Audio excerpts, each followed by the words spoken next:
avoid self-criticism, avoid negative self-talk, because that's actually going to hinder how fast you can bounce back and even how you handle other objections, right? So along that same part of encouraging yourself, engage in activities that bring you joy, right? Like, don't work 17 hours a day, 12 hours a day, and not give yourself the time that brings you joy, spending time with loved ones, those kind of things, because time spent on hobbies and activities and health can recharge you and help you regain the mental fortitude that you need and the emotional strength necessary to overcome setbacks, right? So practice some self-care.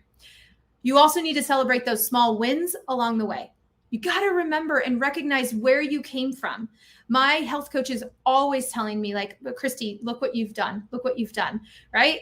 Just remember, I love what James Clear also talks about, getting 1% better, right? Like, oftentimes as high achievers, we work so hard and we have really big goals. And when we don't hit the goal like we want to, we can get really down on ourselves. So it's important to celebrate those small wins, stack them up, find the wins, and just strive to get 1% better each day.